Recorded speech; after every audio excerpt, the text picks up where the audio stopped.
Ciudad de Buenos Aires.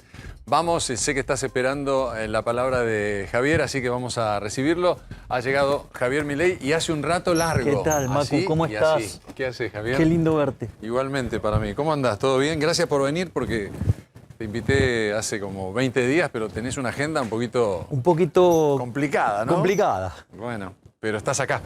Sí. Bueno, digamos, lo primero que te tengo que preguntar es que hace como 20 minutos que estás acá. ¿Siempre te tomás ese tiempo para llegar a los lugares?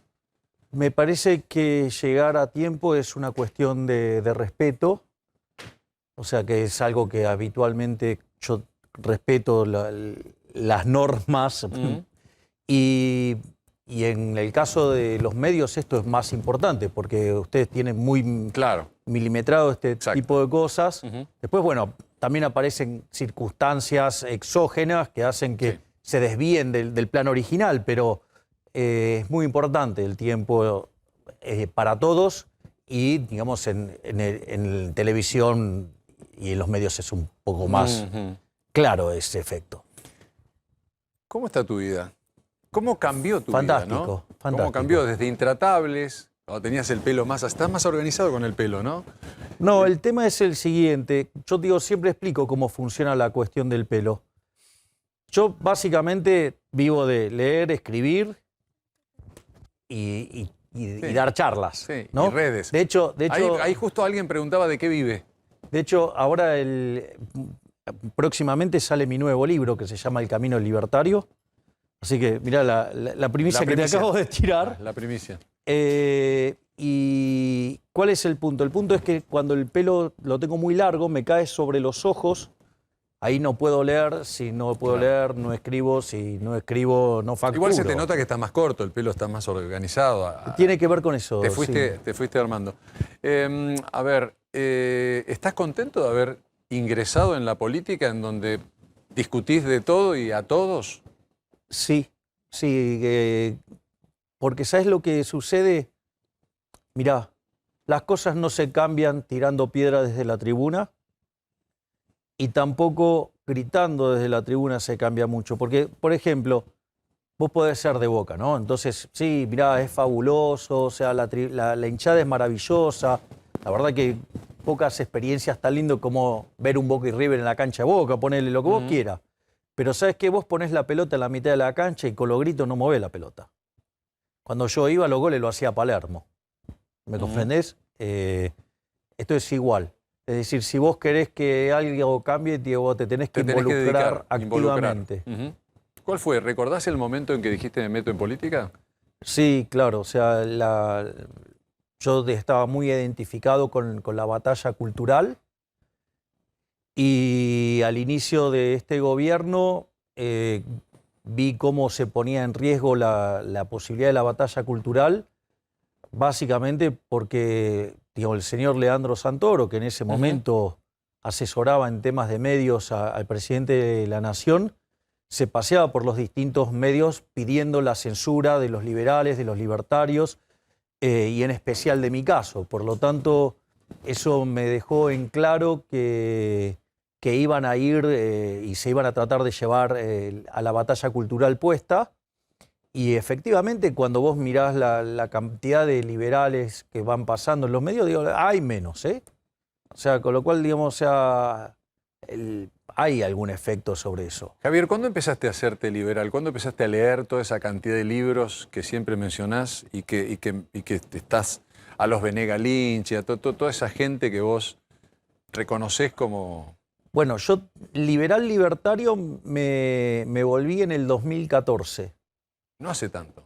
No, o sea, yo cuando me gradué de economista recibí la formación típica que recibe un economista argentino, porque acá el problema es la educación pública, independientemente de que sea de gestión estatal o de gestión privada. Es decir, son los contenidos que te bajan para lavarte el cerebro y formar esclavos en la religión del Estado.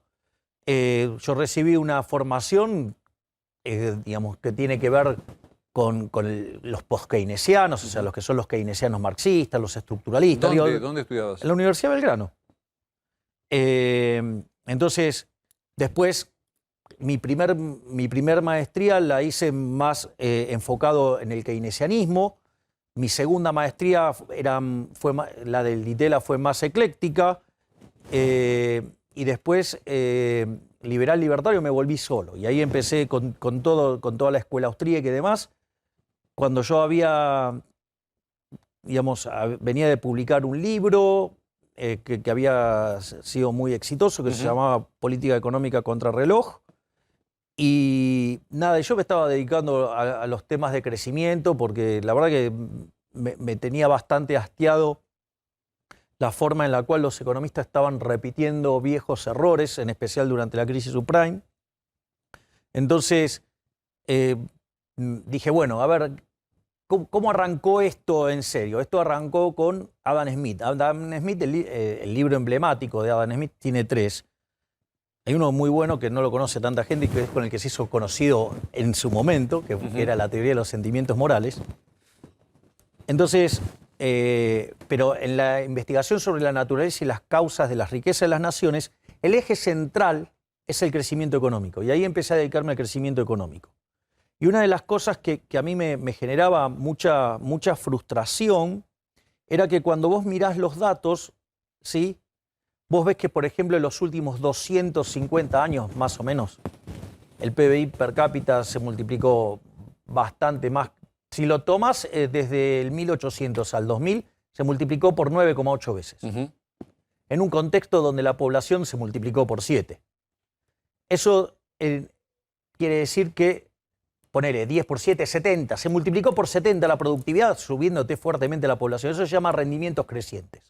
Rendimientos crecientes, la contracara de la teoría económica es mercados concentrados, monopolio. Entonces, ¿cómo puede ser que la teoría económica te diga que los monopolios son malos y vos tenés algo que subió tanto la productividad que hizo que la pobreza extrema pase del 95% de la población del planeta Tierra en un mundo que multiplicaba, por ejemplo, si lo tomás antes de la pandemia, por 8 la población y ese número había bajado a 5%? Pobreza extrema es menos de $1 diario.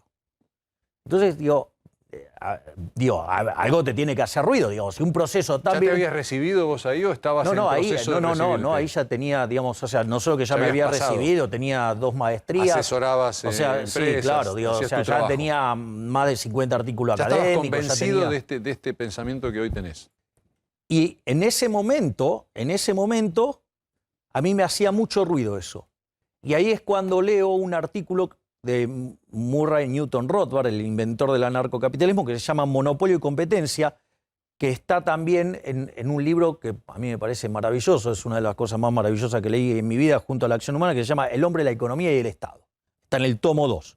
Y la traducción al español la hizo Alberto Venegas Lynch padre, o sea, el padre de nuestro prócer, digamos, liberal. Claro, digo, no, creador no, digo, porque el liberalismo viene del movimiento acá en... Claro. Entonces, y es quien hizo la traducción. Y cuando es un artículo de 140 hojas, yo me acuerdo que salí de comer, digamos, cuando trabajaba acá a la vuelta. Y terminé, bueno, llegué, me senté, me puse a leerlo, me lo leí en una tarde. O sea, y cuando lo terminé de leer, dije, mira, todo lo que estuve enseñando de estructuras de mercado, cuando daba micro estaba mal.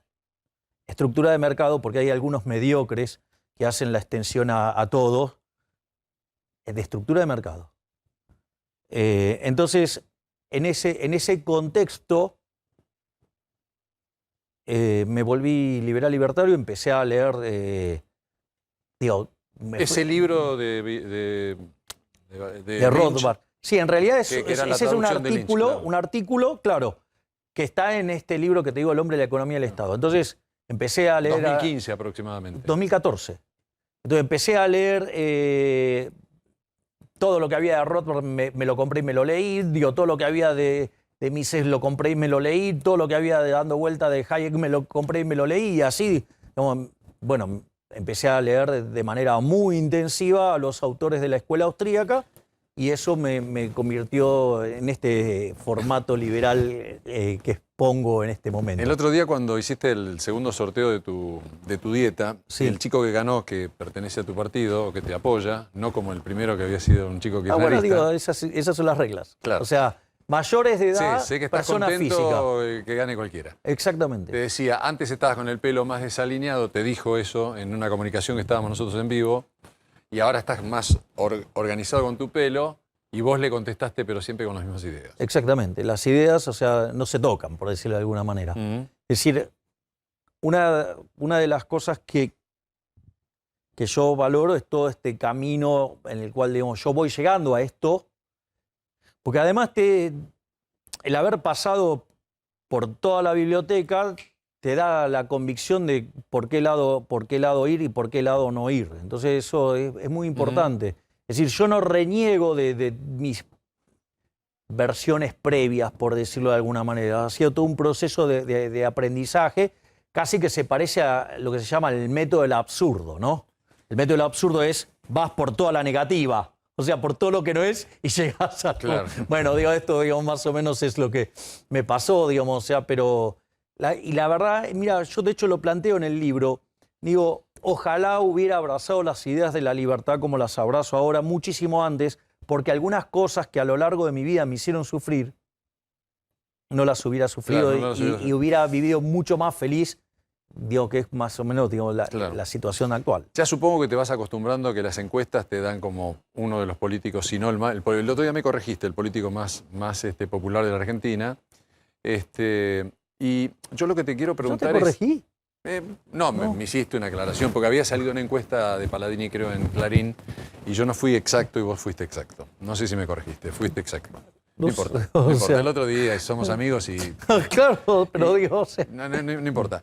Pero te quiero decir, ¿cómo llevas a cabo las políticas que vos pensás sin el Estado?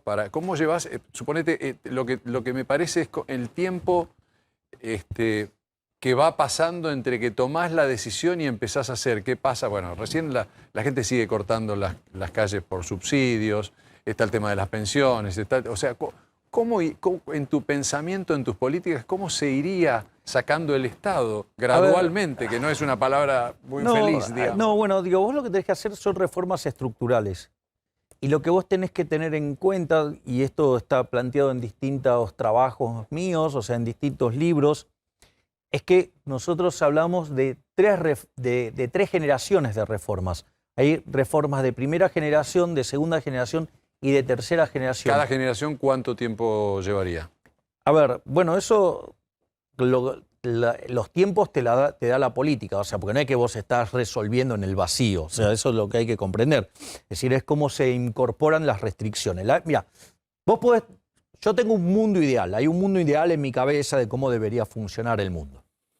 Pero ese es mi mundo ideal, la vida real dista de ello. Entonces, el arte de esto es cómo vas desde el lugar donde estás, que me parece espantoso, al paraíso al que yo vos quiero querés ir, llegar. por decirlo de alguna manera.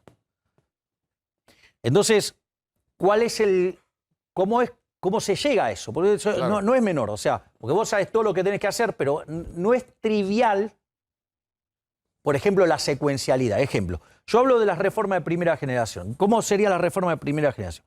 Reforma de primera generación implica una reforma del Estado, donde vos bajás fuertemente el gasto público para poder bajar impuestos.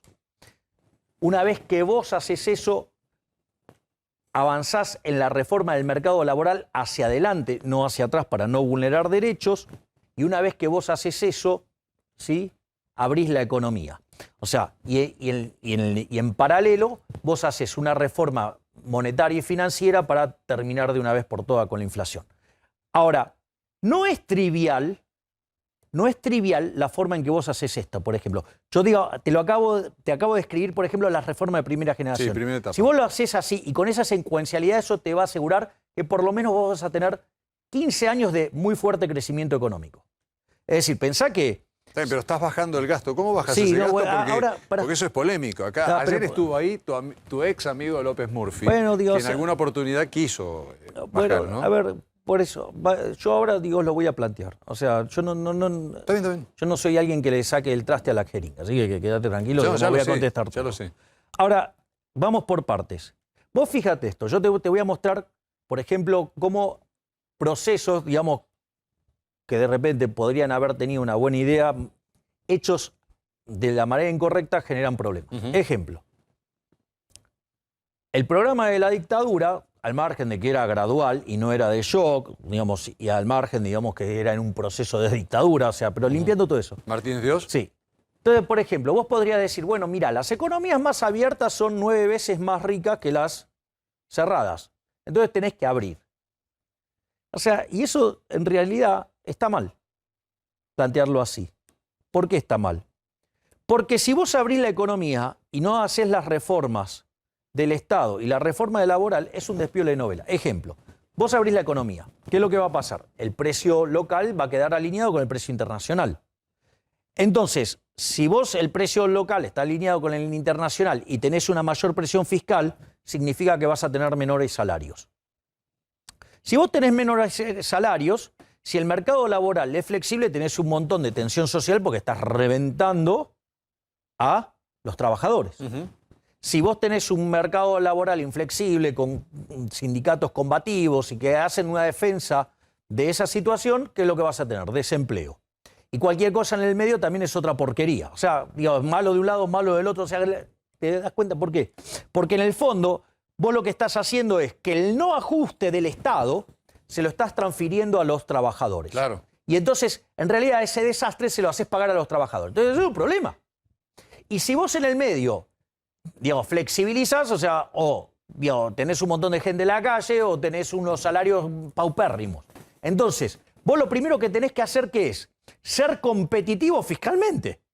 Entonces, por eso necesitas hacer la reforma del Estado. Después podés flexibilizar el mercado laboral porque, digamos, o sea, vos ya entrás en una dinámica de crecimiento. Al entrar en una dinámica de crecimiento, o sea, vos creás puestos de trabajo y avanzar sobre las reformas estructurales del mercado laboral hacia adelante es mucho más fácil que hacia atrás. ¿Ok?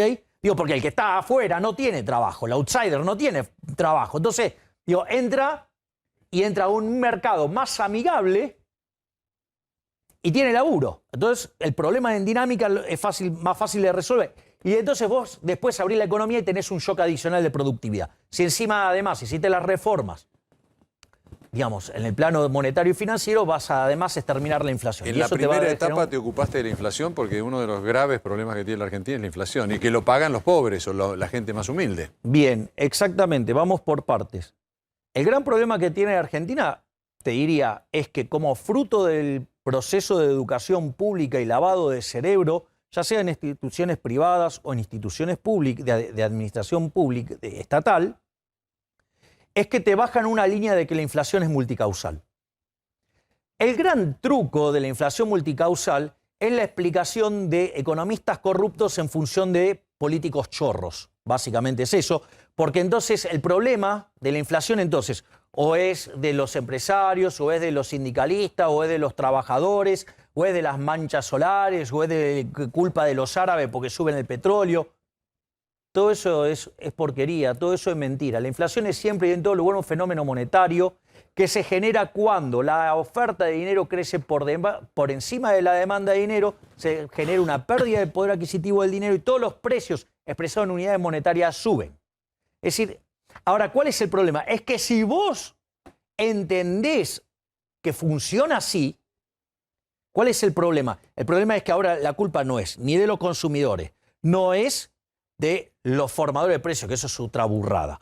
No es de los empresarios, no es de los trabajadores, no es de los sindicalistas, no es de los petroleros, ni es de las manchas solares, por decirlo de alguna manera. ¿Es culpa de quién? De los políticos.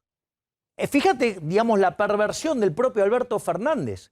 Cuando él estaba como opositor de Cristina Fernández de Kirchner, cuando ponen los controles de precios, ¿sí? y mandaban a los chicos de la Cámpora a controlar, ¿qué era lo que le decía a la presidente Cristina Fernández de Kirchner? Que mandara a los chicos de la Cámpora, en lugar de que Moreno se dejara de joder y que los chicos de la Cámpora fueran al Banco Central y que le preguntaban a Marcó del Pont qué estaba haciendo con la cantidad de dinero. O sea, entendía la naturaleza monetaria de la inflación.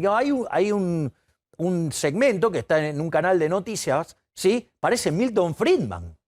Y hoy, ahora, o sea, es multicausal, la culpa es de todo menos de él. No, maestro, no. O sea, es tuya porque emitís a mansalva. Escúchame, si no hubiera existido el ejemplo de Trump, que era un outsider, que nadie le tenía o Bolsonaro, mucha fe, casi, digamos.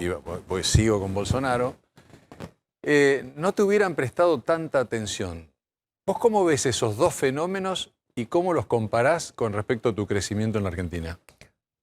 Yo creo que cada fenómeno tiene sus características propias del lugar. Ahora, lo que yo sí veo es que hay una deformación de los mensajes de dichos líderes respecto de lo que ellos dicen, de lo que ellos aplican y lo que se comenta que hicieron o dicen. Eso es, por ejemplo, yo te digo, si yo te pregunto o le pregunto a cualquiera, ¿cuál es la posición de Trump respecto al comercio? Y acá todos te van a decir, no, es proteccionista. Eso es falso. Eso es falso. O sea, Trump en realidad está en perfecta línea con el liberalismo y con los preceptos de Rothbard en eso. Porque, ¿qué es lo que dice? No, hay que eliminar el NAFTA. O lo que digo yo acá, hay que eliminar el Mercosur. ¿Por qué? Porque genera... Y entonces salen los chantas, los mediocres, los ignorantes a decirte, no, vos tenés sesgo anticomercio. No, no tengo sesgo anticomercio. En realidad, lo que estoy diciendo es que el comercio administrado es negocio de los políticos corruptos y los empresarios prebendarios. Ejemplo, suponete lo siguiente. Yo tengo que importar computadoras. Y sucede que, no sé, hay un empresario en el país X con el cual tengo una unión aduanera, ¿sí? Que digamos, o sea, mientras que en Estados Unidos te cuesta $1000 la de última generación, el tipo produce a 1500 la de quinta generación. Entonces, para proteger a ese empresario, ¿sí? Que se entongó con los políticos, entonces, ¿cuál es lo que pasa? Me ponen un arancel para que la computadora que viene de Estados Unidos me cueste $3000.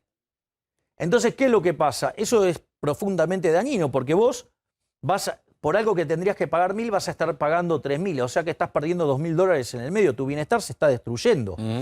Entonces se produce un desvío de comercio. En realidad, si vos eliminaras esa traba, vos vas a pagar la computadora lo que corresponde, $1000, y después lo que vos vas a hacer es los $2000 restantes te los vas a gastar en lo que se te dé la gana y vas a generar puestos de trabajo y, digamos, sí, y empleo. O lo ahorrás. En otro lado. O lo ahorrás y se transforma en inversión y se generan puestos de trabajo en otro lado. O sea, ¿qué quiere decir esto? Que un verdadero liberal, y es más, o sea, un anarcocapitalista como Rothbard decía, mire, esos acuerdos que son acuerdos entre gobierno, o sea, yo para comercializar con vos no necesito que esté el gobierno en el medio. Nos ponemos de acuerdo entre nosotros hoy y se acabó. ¿Me comprende lo que te digo?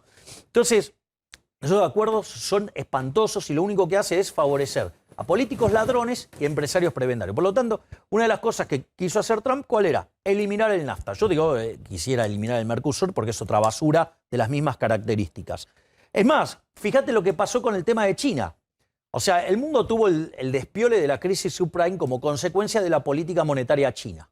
Es decir, China quiere jugar como país grande, pero no admite, o sea, quiere ser reconocido como país en el comercio internacional, pero no admite, digamos, ajustar su política acorde al país que es, a ser un país grande. Entonces, todos sus desequilibrios, vía su política cambiaria, se las exporta al resto del mundo, generando, digamos, un despiole como fue la crisis subprime. ¿Por qué? Porque Estados Unidos tenía una política monetaria muy laxa y no lo percibía. ¿Por qué? Y porque del otro lado estaban los chinos con el tipo de cambio fijo. De hecho, cuando se dan las reuniones, a partir de las reuniones del G20, ¿sí? ¿Qué es lo que pasa? Digo, con el despiole del desequilibrio global y la subprime le dicen, negro, vos tenés que flexibilizar la política cambiaria. ¿Qué hizo? Flexibilizó, el mundo empezó a mejorar, enseguida no la modificó más. Entonces, ¿qué le dijo Trump? Bueno, vos querés ser reconocido como un agente, digamos, de economía de mercado. Bueno, vas a jugar con la regla de mercado. O sea, si vos vas a jugar con la regla de mercado, vos tenés tipo de cambio flexible, como todos los países grandes. ¿Qué hizo? No le aceptó. Bueno, entonces, ¿qué hizo Trump? Le puso aranceles. Pero no es que, o sea, Trump, digamos, es anticomercio. Eso es para los imbéciles que no saben nada y que no entienden nada. Mirá, la gente te está preguntando cosas. Yo te pregunto, ayer fuiste a la misa por el año del fallecimiento de Carlos Menem. El mejor presidente de la historia argentina. Quiero escucharte sobre eso porque lo escuché que lo dijiste, lo leí. Sí, ahí hay un trabajo que se llama Passing the Buck, que fue publicado por Gerardo de la Poblera, Bossoli e Irigoyen, que básicamente lo que desarrollan es el índice de presión macroeconómica desarrollado por Robert Barro, profesor de la Universidad de Harvard, Y en ese contexto, lo que te permite es evaluar a todos los gobiernos de la historia de Argentina y rankearlos. Bueno, en ese ranking el primer gobierno de Menem es el mejor gobierno de la historia y el segundo gobierno de Menem es el tercero. A la luz de las críticas que recibió el gobierno de Menem y como el tema del Primero y tercero, ¿el segundo cómo fue? Tercero quedó. No, primero y tercero. ¿Dijiste No, primero? El primer gobierno de Menem salió primero y el segundo gobierno de Menem quedó tercero. Entonces, ¿qué es lo que hacen los autores? Corrigen el índice de presión macroeconómica, le corrigen el resultado fiscal por privatizaciones. El primer gobierno de Menem sigue siendo el mejor gobierno de la historia y el segundo se ubica en el sexto lugar. O sea, por lo tanto, en términos de lo que es los resultados económicos, es impresionante. Sí. Aparte hay cosas que la gente... Igual también siempre defendiste a Cavallo, ¿no? Acabas de decir. Bueno, es que está asociado a esto. Claro. Vos pensás que cuando Menem asume, pone a Bungiborn, que murió primero después. está 7 días, el señor, sí, Roy, y después viene Rapanelli, ¿sí? Y choca, después viene Herman González, la sigue chocando, tuvo una hiperinflación también, y después llega Cavallo. Y, a ver, no iba perfilando para el mejor gobierno de la historia, pero cuando llega Cavallo, revierte todo eso y genera, digamos, o sea, 10 años de crecimiento y fuerte estabilidad económica. Por lo tanto, eso está asociado también a la labor de Cavallo. Por eso el Cavallo del primer gobierno de Menem es el mejor ministro de Economía de la historia. Te tiro preguntas cortitas de la gente, después Carlos seguramente va a querer, y el doctor Sichero tiene algo para decir también. Dice, ¿cómo ganás dinero? Te pregunta una persona. Dando conferencias. El otro día en Punta tenés la renga, te quiere quitar la música esa, ¿no? Pero ya pagaron los derechos ustedes, ¿no? Lo hagan, nosotros pagamos siempre los derechos. O sea, si quieren hacer eso se van a terminar autoperjudicando porque nosotros pagamos los derechos. Es más, cuando vos montás un espectáculo, por decirlo de alguna manera, y contratás el sonido... Ya está pagando Sadaic. Exactamente. Sí, totalmente. Escúchame, te preguntan, ley de regulación de alquileres para las clases medias. Perfecto. La ley de alquileres lo único que hace es... A ver, cuando el gobierno anterior mandó... Cortitas porque son muchas, ¿eh? Cuando mandó la ley de alquileres, yo avisé que iba a terminar habiendo contracción de propiedades en la oferta, que iba a haber degradación de la calidad de las mismas, Sí. que los precios iban a ser más altos y que eso iba a castigar a quienes, a los más vulnerables. ¿Y qué terminó pasando? Todo eso. Podés que andá y explicarle a la gente todo el daño que le has causado con la estupidez que mandaste vos. Unas cuantas, ¿qué opinas sobre los piquetes? Los piquetes, o sea, son un contrasentido. Es decir, en general, digamos, se están quejando para conseguir mayores porciones del gasto público. Ahora, el gasto público hay que financiarlo. Se financia con los impuestos. Y casualmente se financia con los impuestos que pagan aquellos que son vulnerados en su derecho de transitar. Por lo tanto, es una contradicción, porque si lo hicieran de una manera tan eficiente que nadie pudiera acceder a su trabajo, automáticamente se caería toda la recaudación y no se podría financiar ni siquiera lo que tienen. O sea, es un tiro en los pies, es una contradicción en su término. O sea, tendrían que dejarse de hinchar las pelotas. Yo ahí te agrego una cosa, el subsidio. Que muchas veces el subsidio va a parar a manos que no lo necesitan, que es un currito, pero otras veces el subsidio va a parar a manos de gente que sí lo necesita. ¿Cómo harías con el tema de ese tiempo para implementar algo justo con ese tema? ¿A qué llamás subsidio? Es un apoyo, una ayuda. Vos decís, por ejemplo, los planes sociales. Sí, por ejemplo. Bueno, fíjate que yo te conté de las reformas de primera generación Sí. y nunca toqué los planes sociales. Sí. O sea, nosotros no tocamos. Los dejarías. Claro. Macri los aumentó. Bueno, ok. Stanley, digamos, ¿no? Sí, Carolina Stanley, sí. A ver, vamos por partes. Primer punto, las personas que reciben los programas sociales son víctimas de la política. Por lo tanto, digamos, el ajuste tiene que caer en la política, no en las víctimas de la política. Lo que pasa es que los políticos son una manga de delincuentes, ladrones repugnantes, que, por ejemplo, digamos, o sea, tienen socios como la basura de Guzmán, que te manda un programa económico sobre premisas teóricas falsas, sobre premisas empíricas falsas, y que además en el medio de este gran despiole, en lugar de ajustar a la política se expande y contrae más que proporcionalmente al sector privado. Un delirio, te das cuenta, ¿no? O sea, en este ajuste no hay ajuste a la política en términos reales sube. Entonces, ¿cuál es el problema? Acá el costo lo tiene que pagar la política, no las víctimas de la política. Es decir, lo que pasa es que los políticos son unos mentirosos y quieren que el costo lo pague otro, no ellos.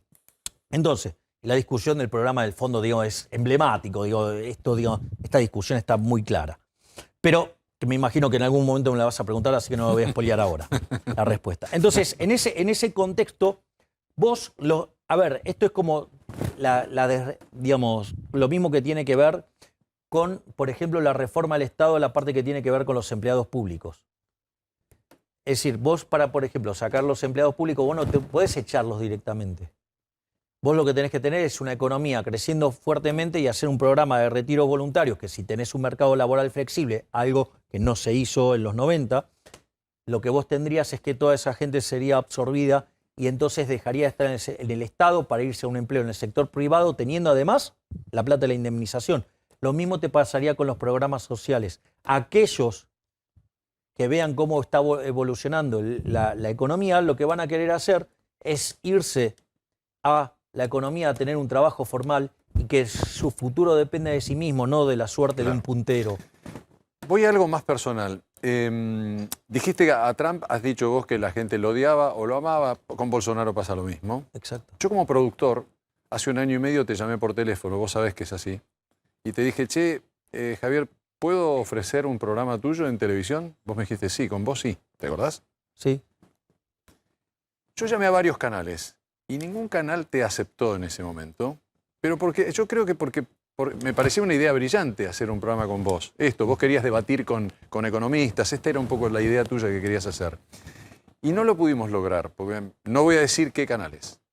Teníamos, de hecho, reclutados economistas de distintos pensamientos. Exacto. Serios. Exacto. No chantas. Quiero decir una cosa a la gente y te lo quiero decir a vos. Yo no adhiero a todas las políticas de Javier, pero lo quiero a Javier porque hace muchos años que somos amigos.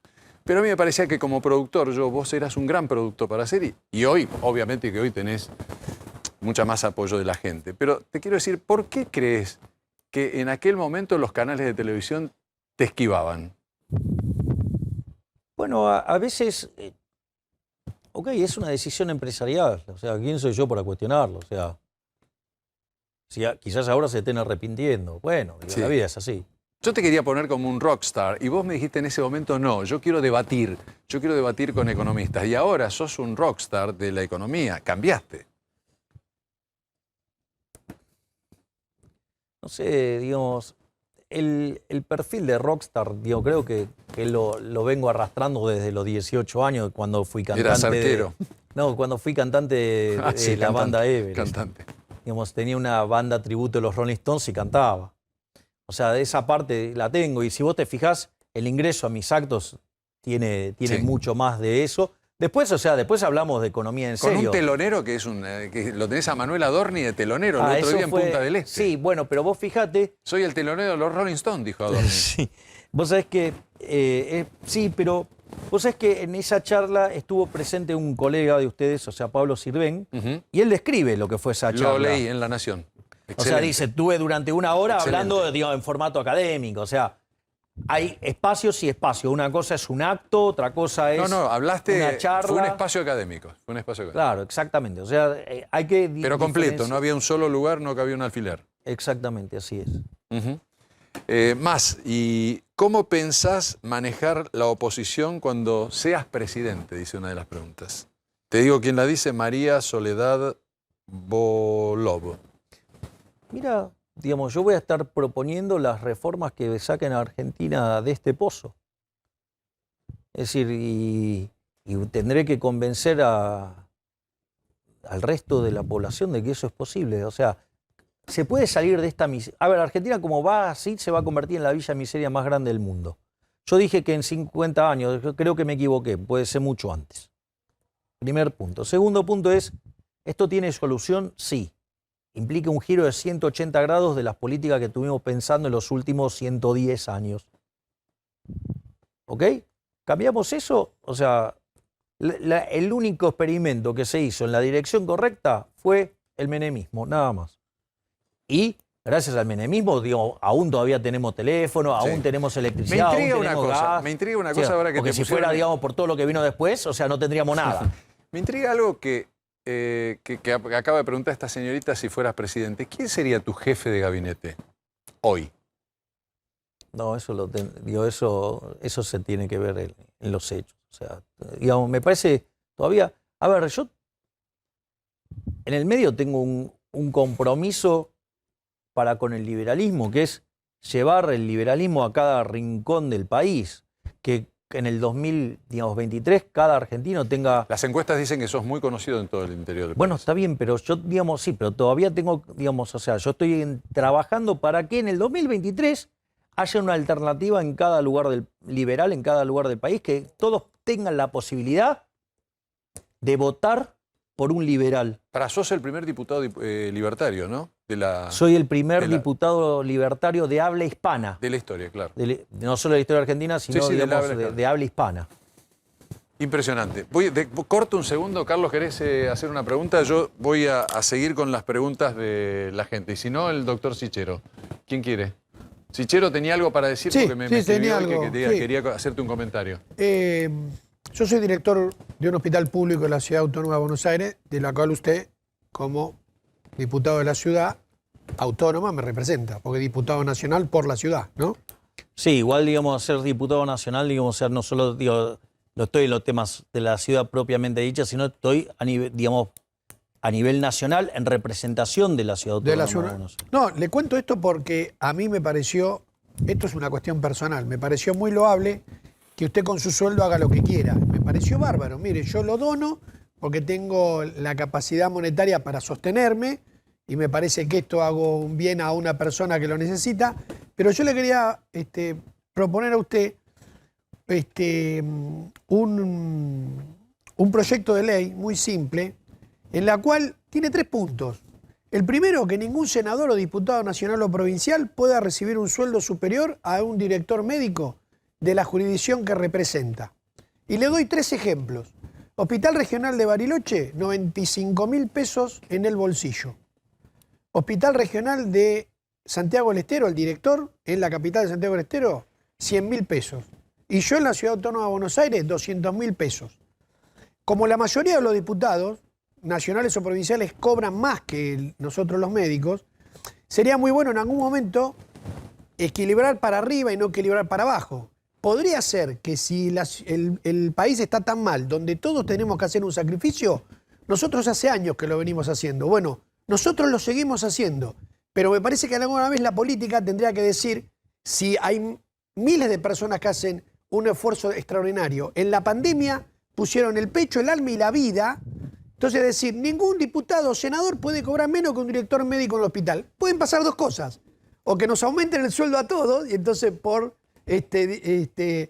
a aumentar el sueldo a todos los médicos, que va a ser medio imposible, pero la otra que dirían, bueno, ¿por qué no nos bajamos el ingreso a lo que de una persona que trabaja todos los días en la salud pública y una reivindicación podría ser por ahí? Y el segundo, ¿sabe qué? El segundo artículo de la ley, que ningún diputado nacional o senador puede tener más de 3 asesores y que el resto de los asesores lo hagan por peritos oficiales o le pidan ayuda a las universidades cuando tienen un tema del cual uno no conoce, porque uno no conoce los temas. Hay tantas universidades estatales con excelentísimos docentes y profesores que podría llegar a ser y decir, más de 3 asesores yo no necesito. ¿Sabe por qué se lo digo, ¿Cuál Milei? sería la pregunta, Fernando? La pregunta es, ¿se puede hacer esto? A ver, pero, ¿se puede decir? Pero vamos por partes porque hay varias cuestiones. El primero es, yo no dono mi dieta. Yo se la devuelvo a los generadores originales. O sea, es una A la cuestión, gente. Claro, es una cuestión conceptual que creo que vale la pena aclarar. Es decir, yo filosóficamente, ¿sí?, en mi mundo ideal, yo soy anarcocapitalista. En mi mundo ideal.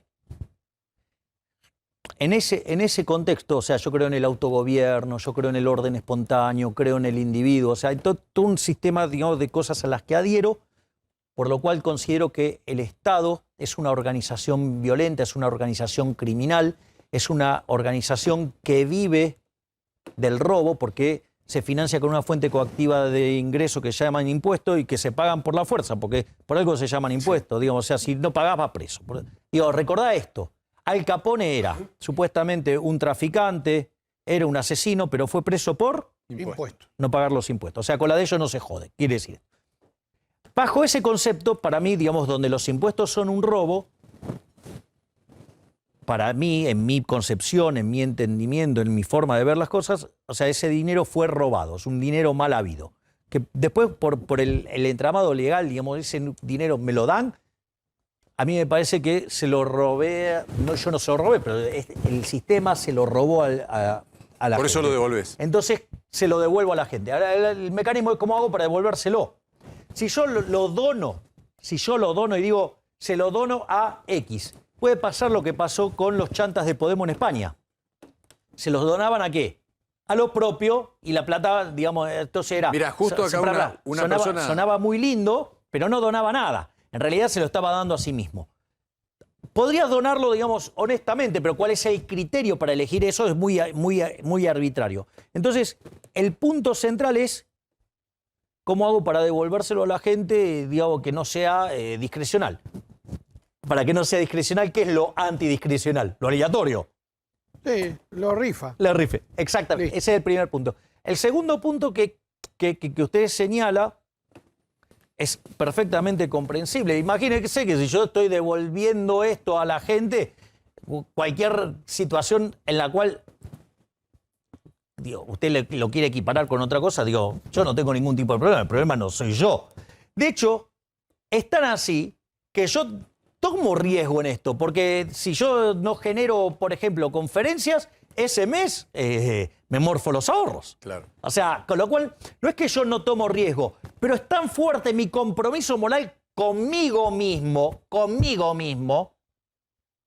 que esa fue mi promesa de campaña y la estoy cumpliendo. Porque es un problema conmigo mismo. O sea, yo digo, necesito, digamos, mi paz, vivir en paz conmigo mismo. Entonces, en ese contexto, yo puedo terminar perdiendo par de plata.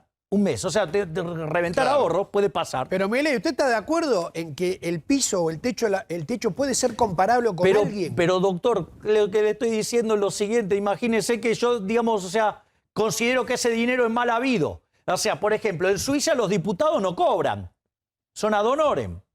O sea, ¿me comprende? O sea, con lo cual, cualquier cosa en esa dirección, a mí me parece bien. Ahora, digo, el resto... Porque este es uno de los grandes problemas que se generaron con el tema de la dieta. Yo digo, es que cuando yo hice el sorteo de la dieta, el primero... Mar del Plata. En Mar del Plata, justamente en esa semana, la para allá de la semana, digamos, para aquellos que no profesen la religión judía, ¿sí? Toda la semana se discute una porción de la Torá. O sea, y si vos lo haces así, digamos, una vez en 7 años la lees completo.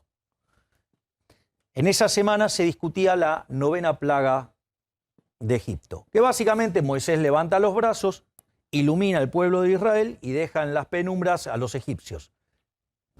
¿Cuál es el concepto? El concepto es que deja en evidencia los que están en la oscuridad. Es decir, fíjate cómo todo el mundo, toda la casta, lo peor de la política, lo más basura salió a criticarme. ¿Acaso yo no puedo hacer con el dinero ese que dicen que es mío hacer lo que quiero? O sea, ¿te das cuenta lo autoritario que son? O te dicen, no, usted lo tendría que gastar de esta manera. ¿Cómo? O sea, digamos, es mío, digo, es mío y lo gasto como quiero, ¿no? Digamos, o sea, como a vos se te ocurre. ¿Y cómo lo ves desde el punto de vista del marketing? No, pero quiero, por ahí, sí, ok, digo, nunca lo miré desde ese lado. Es un efecto positivo, digamos. Sí, porque lo vas a hacer todos los meses. Claro, exacto. O sea, te imaginas que si hay algo que voy a hacer de modo permanente, o sea, el primer evento, o sea, no estaba pensado como algo así, porque es. ¿Me entendés? Si es algo que vas a hacer de modo permanente. No es algo que generaste de un shock, digamos, buscado, por decirlo de alguna manera. Pero quiero terminar con lo que dice el doctor. Y es que, por ejemplo, yo, digamos, tengo 2 asesores, no tengo 3, tengo 2. Y por jefe de bloque me corresponderían 2 más. ¿Pero le parece tener un máximo de 3? Pero son 2. Está bien, pero para todos. Yo le pregunto, digamos, porque la Cámara usted tampoco puede ser un outsider permanente y tirar todo. El sistema funciona, la ley funciona. Bueno, le cuento una de las cosas que hago yo. Yo todavía no terminé de nombrar mis asesores, porque hay gente muy valiosa en la Cámara. O sea, hay gente que va y lleva a su gente y después pasa a planta permanente. ¿Y a vos te sirvió alguna de esas personas? Lo que estoy haciendo es sí, por ejemplo, encontré personas muy valiosas que trabajan dentro del Congreso. Entonces, esa partida ya está asignada, el hombre o la mujer, digo, tiene ganas de trabajar, entonces Los tomaste. claro, o sea, Los tomaste para vos. sí, pero a costo cero. Pero no porque los paga, porque pero los eso- paga el conjunto. Claro, porque eso ya está dentro de la planta Claro, permanente. claro. No, Entonces, no por eso, incorporás. claro, por eso lo que, digamos, todavía no terminé de armar el equipo, porque en función de las personas que vas viendo. que podamos sumar a nuestro equipo sin generar un costo adicional, recién ahí, digamos, iríamos por algún asesor. De hecho, uno de mis asesores es Ad Honorem también. O sea, así que digamos, estamos buscando la solución de máxima autoridad posible. Pero como diputado tengo dos asesores. Bueno, Que todavía no los nombré. volvemos a los... bueno, acá ya lo respondiste, que era lo que yo te decía recién, que es, ¿por qué no donás el sueldo a una institución o a un hospital? Porque es absolutamente arbitrario. Es decir, ¿quién es el que tiene el dedo que dice lo que está bien o lo que está mal? Dice, ¿por qué... Uy, para que se me fue. ¿Por qué fue a la misa... a la misa de Carlos Menem, ya lo dijiste. No lo dije. Dijiste que fue el mejor presidente Sí, argentino bueno. y contá por qué fuiste a la misa entonces. Bueno, estabas con Martín Menem. Claro, yo soy muy amigo de Martín Menem. Yo soy muy amigo de Martín Menem, estabas con él, que claro. es hijo de Eduardo, Sí, o sea, sobrino de Carlos. Y abogado creo que es, ¿no? Sí, y empresario, exitoso, a pesar de la Argentina. En ese contexto, además, dada la reivindicación que yo hago del gobierno de Menem, por todas las reformas pro mercado y cambiar tantos años de decadencia para ir al lugar correcto, desde mi punto de vista, hay un gran afecto hacia mi persona por toda esa reivindicación. Consecuentemente me invitaron y y por eso fui. Y fuiste. Perfecto. ¿Por qué cree que el público más joven lo elige? Ahí hay varias cuestiones. Lo dice, porque pueden pensar que lo inventamos nosotros, Carodico. En A ver, Instagram, Carodico. Hay una cuestión muy importante por la cual yo creo que originalmente esto arrancó con los jóvenes. Básicamente, por un lado es porque los jóvenes suelen ser rebeldes al statu quo. El statu quo hoy recita izquierda.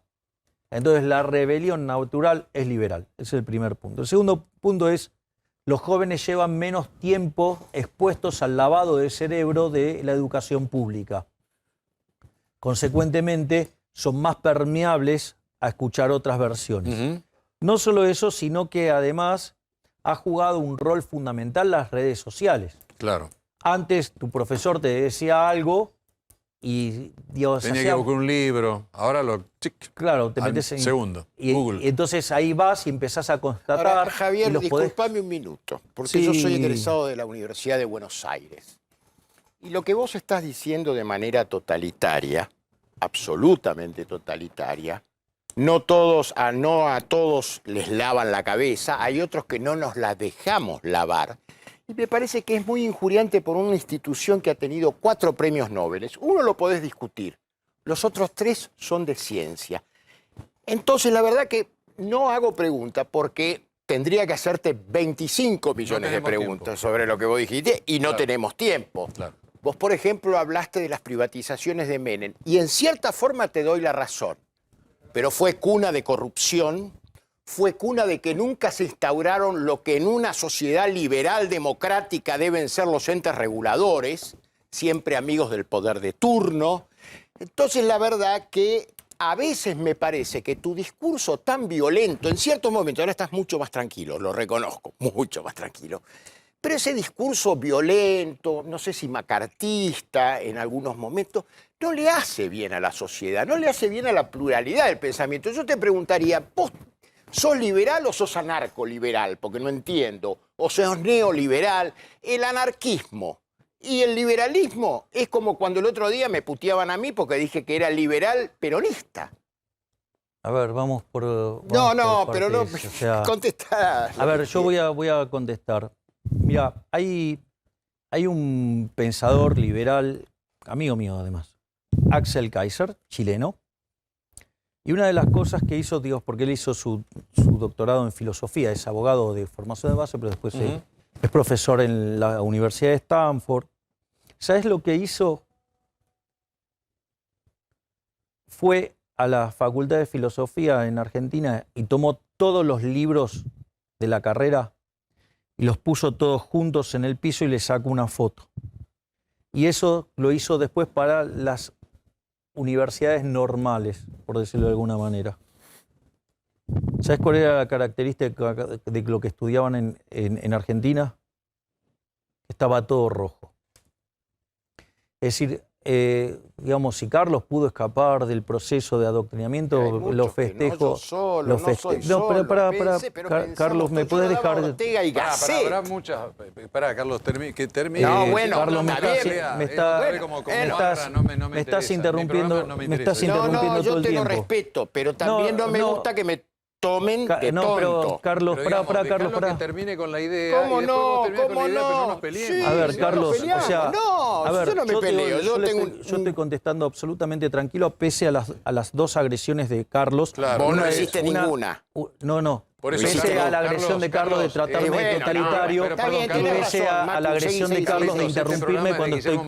No te quepa, nunca lo puse en duda. Ya lo sé y somos amigos, pero no lo puse en duda ni lo voy a poner. Está bien. Pero por eso, con argumentos tratemos bien a los invitados. por eso lo que digo es, me agredió 2 veces, una diciéndome totalitario, otra interrumpiendo mientras que hablaba. Es decir, porque viste después, o sea, si yo reaccionara a estas agresiones, después me tildan de violento a mí cuando estoy siendo yo agredido en este momento. Por lo tanto, o sea, lamentablemente, o sea, tengo que estar soportando este tipo de agresiones y encima estoy contestando, estoy dando los fundamentos. Después hay distintos trabajos que se fueron haciendo para ir chequeando este tipo de adoctrinamientos y claramente esto está impregnado en toda la educación pública y lo dije muy claro, independientemente que sea de gestión estatal o de gestión privada, el problema es la educación pública. Respecto al tema de las privatizaciones, hay varias cuestiones. Uno tiene que, o sea, yo, por ejemplo, cuando nosotros con un conjunto de investigadores que fuimos... cuyo director del programa era William James Baumol, digamos, 2 veces candidato a Premio Nobel de Economía, y Víctor Becker. Nosotros hicimos un tema, chequeamos la disputabilidad del mercado telefónico. La disputabilidad de un mercado significa que vos podrías conseguir un resultado óptimo de Pareto, o sea, como si tuvieras un mercado competitivo con una sola empresa. Ese es el eje central de la teoría de los mercados disputables. Entonces nosotros hicimos todas las pruebas empíricas y demostramos que el mercado telefónico era disputable. En el primer momento nos dijeron de todo, después, o sea, que nos habíamos robado las cosas y después cualquiera lo hubiera dicho. Lo que pasa es que en todo el tiempo ese pasó mucho tiempo. Entonces digo, con el resultado del uno somos todos los mejores técnicos del mundo. Ahora, en ese contexto en el cual se da esa discusión, vos podrías discutir el mecanismo por el cual o cómo fue regulado el mercado de teléfonos. Claramente lo podrías discutir. Ahora yo también, si me pongo en los zapatos del policymaker, en esa época no era tan extendido pensar en términos de mercados disputables. O sea, me comprendes que muchas de las críticas son anacrónicas. Es decir, era bastante desafiante lo que hicimos nosotros en ese momento con ese artículo. Y no por nada, o sea, que podría haber sido hecho mejor. Sí, claro, lo que pasa es que ver si esos instrumentos estaban disponibles. Probablemente no estaban disponibles. Ese es el primer punto. El segundo punto es, hay privatizaciones que son ejemplo del mundo. Es decir, lo que hizo Bastos en lo que tiene que ver con el sistema eléctrico, sí, fue ejemplo mundial. Es decir, lo que se logró en el sistema eléctrico fue bárbaro. Digo, lo que se logró en términos de gas fue bárbaro. Entonces, ahora, el problema es que después empezaron a meter la mano adentro de los sistemas. O sea, pero yo me acuerdo cuando, por ejemplo, yo tuve la suerte de ser becado por el CIADI, la Comisión de Integración Eléctrica Regional, en el CIADI, el CASIER, quiero decir, el capítulo argentino. Y por ejemplo, Digo, cuando vos veías lo que hacía, por ejemplo, el ENRE era la calidad del trabajo del ENRE era fabulosa. O sea, y en ese momento los sistemas que regulaban eran bárbaros. Y después, o sea, eso no carga tampoco, digamos, sobre un liberal libertario la característica mía, porque directamente debería ser libre y no debería meterse el Estado en el medio. Por lo tanto, no sería ni siquiera necesario la regulación, porque las propias fuerzas de los individuos harían que esas cosas no deseadas no ocurran. Y entonces contesto la última pregunta. Claramente, yo creo en el orden espontáneo, ¿sí? Y yo soy anarcocapitalista, es decir, lo que vendría a ser un anarquista, pero de mercado. Pero eso es filosóficamente. Después en la vida real, como veo esta atrocidad de Estado enorme, gigante, opresor, que nos arruina la vida, bueno, la verdad es que si yo soy anarcocapitalista, minarquista o liberal clásico, casi que a la gente no le importa. Porque en el fondo es tan grande el problema que tenemos que... Porque ¿cómo vendría a ser? Los menos liberales son los liberales clásicos. Después están los liberales minarquistas, o sea, solo seguridad y justicia. Y la forma más límite de esto es el anarcocapitalismo. Es decir, eliminar el Estado de todo el medio. O sea, digamos, y una sociedad libre, o sea, una sociedad sin un aparato represivo. Pero eso también tiene que ver con una cuestión tecnológica. Todo el Estado, salud. Todo, vos podés eliminar todo.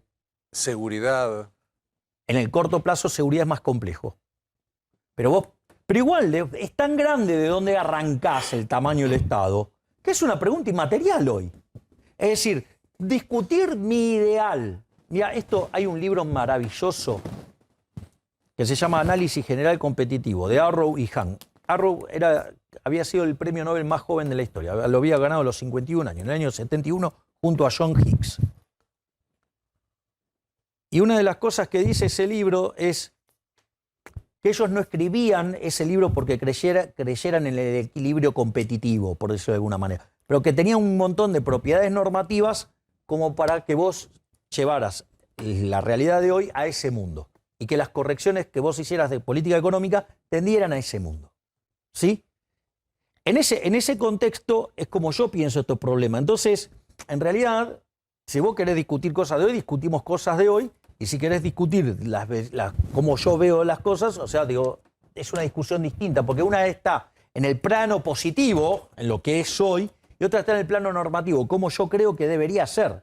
Ahora, la verdad que, pero hay que saber separar esas dos discusiones, porque si vos la mezclás, en lugar de aportar al entendimiento de la situación, aportás a generar más confusión, que lo único que hace es favorecer a los políticos ladrones. Cuando llegó Trump a la presidencia lo apoyó, se metió dentro de la estructura del republicano, ¿no? Sí, eso es un tema muy interesante lo que estás planteando, Macu, porque... Digo, ¿por dónde llegarías vos? ¿Por dónde llegarías vos? A ver, el punto es este. Por eso, vos fíjate que cuando nosotros iniciamos todo este proceso, outsiders sin estructura. Por eso primero decían que no íbamos a poder pasar las PASO. Después nos dijeron que íbamos a perder contra el voto en blanco.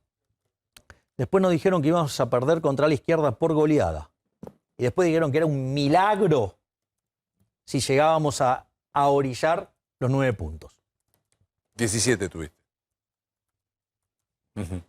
Y si tuvieras que meterte en una estructura de algún partido para avanzar como hizo Trump, ¿dónde estarías? No, yo creo que la Argentina se debe un reordenamiento de la política, pero esto es una apreciación mía y puedo estar equivocado. Y de vuelta, bajo la premisa de que yo además estoy aprendiendo y quizás mi visión... No sea equivocada. Sí, digamos, o sea, lo planteo así abiertamente, o sea, no es que digo, como cuando hablo de economía, que digo, es lo mío y entiendo de cómo funciona, o sea, y he revisado toda la biblioteca. Acá... vas aprendiendo. Trato de ser lo más prudente posible, además dadas las responsabilidades que tengo. Entonces, yo lo que creo es lo siguiente. Vos, esto de armar alianzas electorales pueden ser muy exitosas en lo electoral, pero después son un desastre gobernando. Voy a los distintos ejemplos históricos. La alianza que es lo que intentó hacer, ganarle al peronismo. Lo hizo, le ganó el peronismo. Gobernando fue un desastre. punto 1. Cambiemos. Una alianza electoral, armaron un frente, ¿sí?, para ganarle al kirchnerismo. Fue exitoso porque le ganó, pero el gobierno fue un desastre. A partir de ahí surgió la idea de que esta situación solamente puede ser gobernado por el peronismo. Entonces, ¿qué hizo el peronismo? Se unió, que además tienen esa virtud del verticalismo que al momento de llevar las cosas para un lado, para bien, llámese la década de los 90, o para mal, llámese el kirchnerismo, tienen la virtud de van, o sea, no, van. O sea, vos le podés decir cualquier cosa, menos amargo. En ese contexto, se unió todo el peronismo para ganarle a Juntos por el Cambio. Y le ganó. ¿Y cómo es el gobierno? Un desastre. Desde mi punto de vista, entonces, vos no podés hacer alianzas o frentes electorales. Vos tendrías que aglutinar por concepción ideológica. Entonces, para mí tienen que quedar los colectivistas de un lado, llámese las palomas de Juntos por el Cambio, Larreta, Vidal, digamos, que son todos... Fuiste muy duro con Larreta estos días. Jamás y con fui duro. Morales también. Bueno, digo, frente al mentiroso de Morales no queda otra, pero... O sea, y frente a la palomita tibia Larreta, digamos, la verdad. Entonces, de ese lado quedarían, ¿me entendés? O sea, Larreta, Vidal. La Unión Cívica Radical, que es la Internacional Socialista. Ahí también quedaría la Coalición Cívica, que es más de izquierda que los radicales. Y es más, no son muy distintos de los kirchneristas. Digo, hay, por ejemplo, en esta casa un video de Larreta hablando con Fantino, diciendo que los impuestos crean valor, que crean riqueza. O sea, una cosa verdaderamente disparatada. O sea, recitando keynesianismo. Y Ale Fantino le dice, pero eso es lo mismo que dice Kicillof, vos sos keynesiano. Y Larreta se lo admite. Tenemos que ir al corte. Esa es la parte colectivista. Sí. Del otro lado, ¿qué quedaría? El espectro liberal, desde los liberales clásicos hasta los liberales libertarios. Ahí mismo quedarían ¿quiénes? El peronismo republicano, el peronismo federal, el menemismo y los halcones. Y eso sería aquellos que defienden la libertad individual. Gracias, Javier. Gracias, Muchas Marco, gracias por invitarme. venir. Un placer. Tenemos que ir a la pausa. Enseguida volvemos hasta las 21 horas con de 18 a 21 #Macu. Gracias, Javier Milei. Gracias, Macu, por invitarme. Un placer.